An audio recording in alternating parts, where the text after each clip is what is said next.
इसमें प्रारब्ध काम नहीं करता। किसके शरीर संबंधी ऐसे सहज में बाबा जी बनने देते हैं? सहज में थोड़ी बनने। हमारे पिताजी भक्त थे, पर सहज में कौन चाहता है?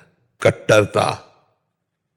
हमारे बड़े भ्राता इस शरीर के आए, तो चलो घर चलो जा। अब वो तो खोजबीन शुरू हुई तो पता ही चल जाता है।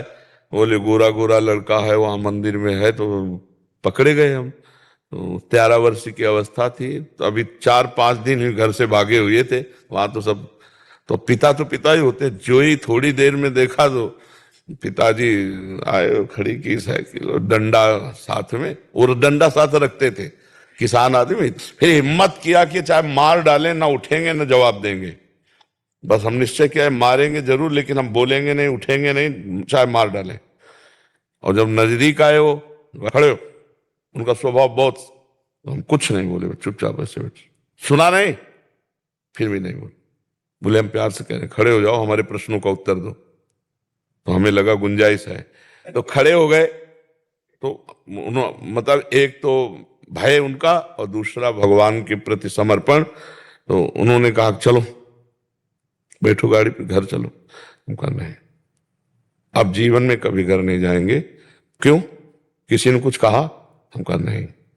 और रोने लगे। हम कहा हमें भगवान चाहिए, हम भगवत प्राप्ति करना चाहते हैं, आपका हमें आशीष मिले, और आप जाओ, हमें छोड़ दो भगवान के सहारे।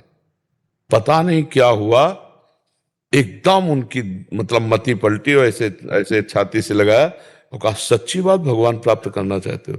हम कहा हाँ सच्ची बात। पर तो ऐसे ऐसे खोपड़े में मेरे हाथ फेरा और कहा अगर ऊषर में भी बैठोगे ना तो आशीर्वाद देता हूं, फूलों की वर्षा होगी।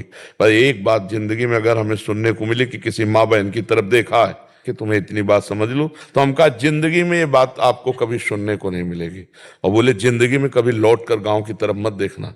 अगर वैराग्य लिया तो फिर भगवान की कृपा से, उनके आशीर्वाद से ये मोहरा टला। अब दूसरा मोहरा माँ का, बहुत बड़ा ये बहुत सबसे बड़ा होता है। इसमें थप्पड़ का भय नहीं था, इसमें आंसुओं का भय था। क्योंकि ये टालना बहुत कठिन होता है। जो ही सुना अम्मा आ रहे हैं, क्योंकि जाग बता दिया वो नहीं आएगा, वो बाबा जी बन गया पक्का। जो ही माता जी को, तो हम फिर भगवान से प्रार्थना की कि हे भगवान, माँ से बात करने की हमें सामर्थ्य दो। क्योंकि उसके आंखों की आंसुओं के सामने, और वो कोई प्रवचन थोड़ी होते हैं, वो तो हृदय की मार होती है ना। अब जो ही आए सो दौड़ के ऐसे बबुआ गले, हम कहा अब तो ढेर हो गए, अब क्या उत्तर दे। वो रो रही है ऐसे। उनका बैठो अम्मा, बैठे। हम कहा आप हमें ये बताओ जिस मार्ग में हम जा रहे हैं क्या गलत है? बोले कभी नहीं गलत है, कभी नहीं कहूंगी कि गलत है। रात दिन भजन करना, पर जब तक हम जीवित रहे हमारे सामने घर में रहो और तुम भजन करो, केवल भजन करो। हम कहा अम्मा ऐसा नहीं होता। जब गांव गली में घर गृहस्थी में रहा जाता है तो निरंतर भजन नहीं होता, वो साधु संग और लक्ष्य से होता है। तो हम कहा भैया हम भगवान के मार्ग में, आप दोबारा कभी हमारे सामने मत आइएगा।